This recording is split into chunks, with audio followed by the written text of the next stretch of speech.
ચંદુ આવી ગયો. હા, બનેવીલાલ જલ્દી આવી ગયા. આને તાવ આવ્યો છે ને માથામાં પણ દુખે છે. મોટાભાઈ ચંદુ એકેય દવા નથી લેતો અને કહે છે કે આમ કરવા એને સોમને કહ્યું છે. અરે ચિંતાની વાત નથી. હળદર સૂંઠ અને આદુનો કાઢો બનાવી આપી દઈશ ને એટલે સાજો થઈ જશે. આ ફક્ત મારી ઓફિસમાં કામ કરવા વાળો નથી, મારો ભાઈ પણ છે. એને નુકસાન થાય એવી તો કોઈ સલાહ નહીં આપું. સુમનભાઈ, મિની માત્ર ઇંગ્લિશ દવા ખાય છે.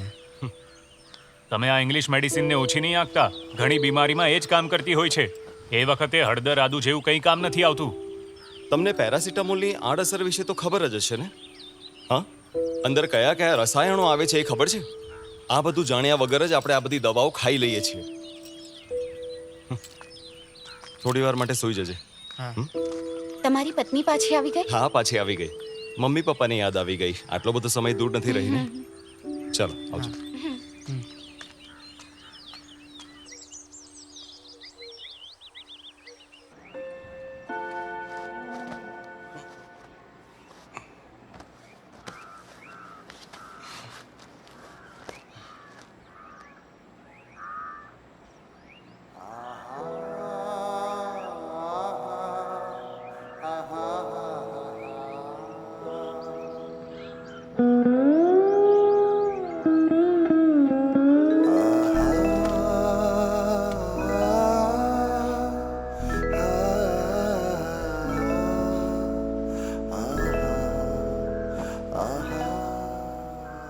શાલિની, હનીમૂન કરવા માટે બહાર ફરવા જવું છે?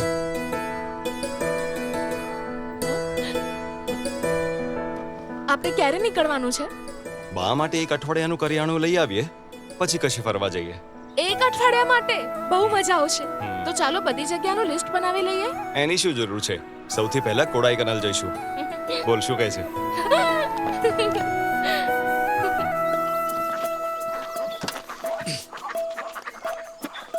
અઠવાડિયા માટે છે ને? આ સોમન માટે ઓર્ગેનિક ખાવાનું છે. ઓ એમ? હા.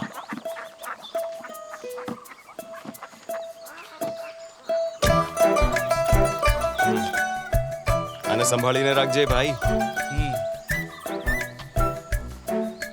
આ શેના માટે? આનાથી એ દાંત સાફ કરે છે. આનાથી? હા. જી.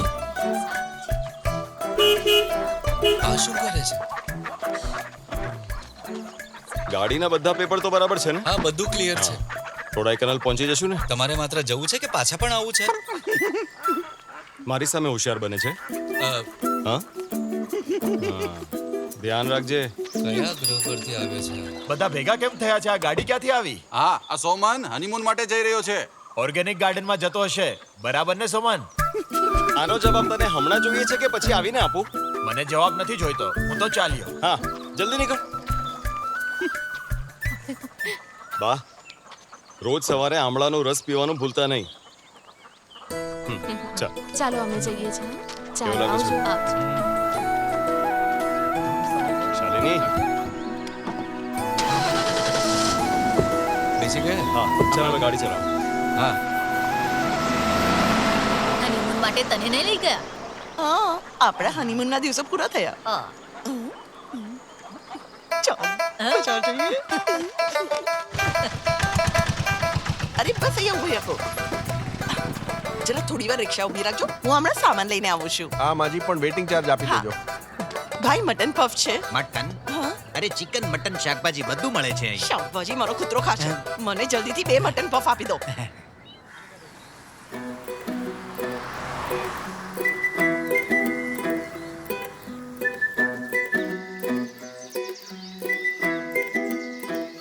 આપણે અહીંથી રાઈટ લેવો પડશે કોડાઈકનાલ જવા માટે. શાલિની. હા શાલિની, તે જોધા અકબર મૂવી જોઈ છે? ના, એ તો મેં નથી જોઈ. નથી જોઈ? ખબર છે, એ માત્ર મૂવી નથી, ઐતિહાસિક વાર્તા સાથે કવિતા રસ પણ છે. શું? હા, બહુ જ ગજબની અને મસ્ત મૂવી છે. હા. સાંભળ, હા, અહીં આજુબાજુ થોડા ફરીને જઈશું. ઠીક છે. વસંત છે રંગબેરંગી, ફૂલ છે લાલ નારંગી. તારી પાસે આ ગીત છે? હા છે ને. તો પછી મૂક ને. ગીત મૂકવાથી વસંત આવી જશે? અરે મૂક ને ભાઈ, ગીત મૂક. તું દોડાયો નહીં થા. હાલો, માણો હવે અહીં વસંત.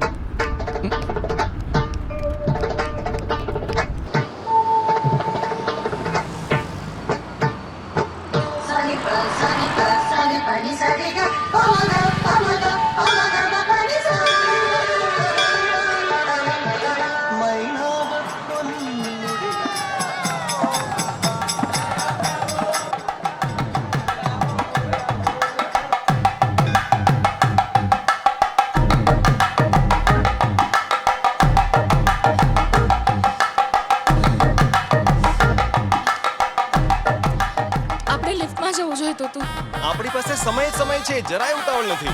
થોડી વાર આરામ કરીને પછી પાછું ચડવાનું શરૂ કરીશું. હા?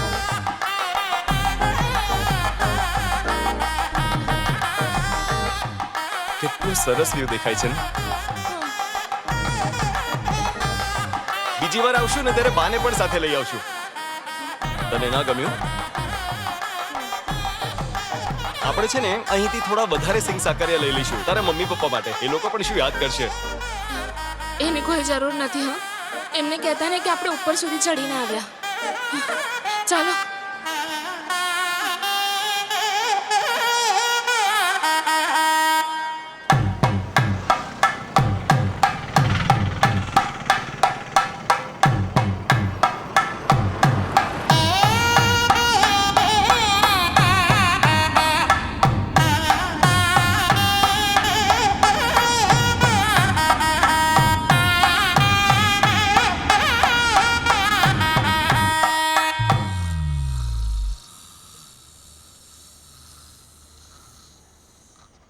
એક અઠવાડિયું તો ચપટી વગાડતા નીકળી ગયું. છેલ્લે હનીમૂનમાં ખબર પડી કે સોમન નાસ્તિક છે અને મને પાતળી પરમાર બનાવી હતી. એટલે જ તો હનીમૂન પર લઈ ગયા હતા. એમને એમ કે હું સોટી જેવી પતલી થઈ જઈશ.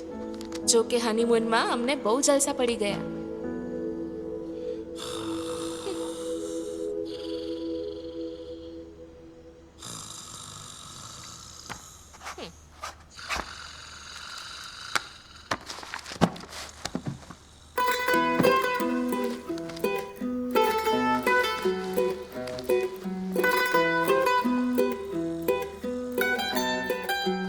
સાજી, ગયા ડિસેમ્બરમાં મારા 1500 બતક મરી ગયા, પણ સરકારે હજી સુધી મને 1 રૂપિયો વળતરનો આપ્યો નથી. હવે પછી જો મને પૈસા નહીં મળે ને તો એક પણ બતકને અડવા નહીં દઉં, સમજ્યો? એટલે તમને એમ લાગે છે કે આવતી વર્ષે પણ બર્ડ ફ્લૂ આવવાનું છે? હું એવું નથી કહેતો, મારું પણ નુકસાન થયું છે. જુઓ બાપા, જ્યાં સુધી સોમન આપણી સાથે છે ચિંતા કરવાની જરૂર નથી. સોમન, જો હું કહીશ ને તો એ ક્યારેય ના નહીં પાડે અને મને ખાતરી છે.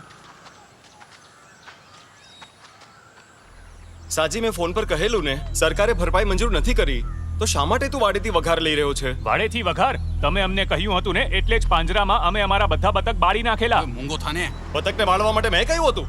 સાજી, મેં ને આવું કહ્યું હતું? અફવા સાંભળીને કંઈ પણ બોલે છે. પેલા નિર્દોષ પક્ષીઓને બાળી નાખ્યા, હવે એમની જ હાઈ લાગી રહી છે. ઓ સાહેબ, સરકારે ઓર્ડર બહાર પાડ્યો તો અમે શું કરીએ? તો હડતાલ કરો ને, તો જ તમને તમારો હક મળશે. જો સોમન, મારી વાત સાંભળ. આ ખેડૂતોએ ખેતી માટે લોન લીધી છે, બિચારા ગરીબડા. બોલશે આવે. કરે પણ શું, આ લોકો હડતાલ પર ઉતરશે તો એમની પડખે કોણ ઊભું રહેશે? હું ડિસ્ટ્રિક્ટ સેક્રેટરીને મળીને આવ્યો છું. આ કેવી રીતે બની શકે? એવું છે કે તારો ઓલો મોટો સાહેબ એનઓસી નથી આપતો. સરકારનો ઓર્ડર હોય એટલે કઈ પૈસાની લાણી ન કરવાની હોય. આપણા પર ઘણી જવાબદારી છે. કઈ જવાબદારીની વાત કરો છો? તમારે પૈસા જોઈએ છે એટલે ગરીબ ખેડૂતોને તમે દોડાવી રહ્યા છો. સાફ સાફ કહો ને, કટકી જોઈએ છે. તું મોઢું સંભાળીને વાત કર. બહુ થયું સર, હવે હું શબ્દો ચોર્યા વગર જ વાત કરીશ. જો તમે ગરીબ ખેડૂતોને પૈસા છૂટા નથી કર્યા ને, તો કાલે તમારી ઓફિસની બહાર હું હડતાલ કરીશ. અને આ એવી હડતાલ નથી જે મેં પહેલા કરી હતી. સાચું કહું છું, તમને બહુ ભારી પડશે. અચ્છા, મને ધમકી આપે છે? હા તો ગમે તે કરો, પણ હું મીડિયાને બોલાવું એ પહેલા મને તમારો નિર્ણય જોઈશે. અરે ભાઈલા સોમન, 2 દિવસમાં તારું કામ થઈ જશે.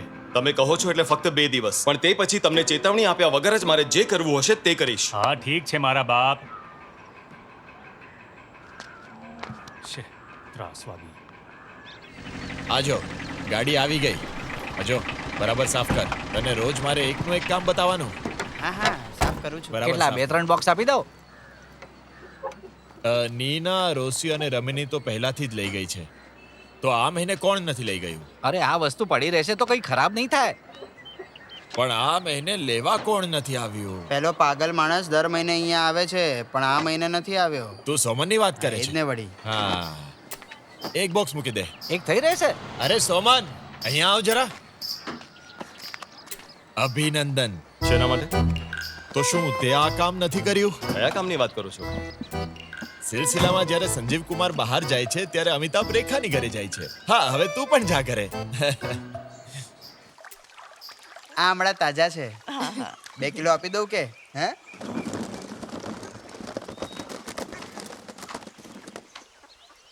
અચાનક આમળા કેમ લો છો? એના સારા દિવસો જાય છે ને.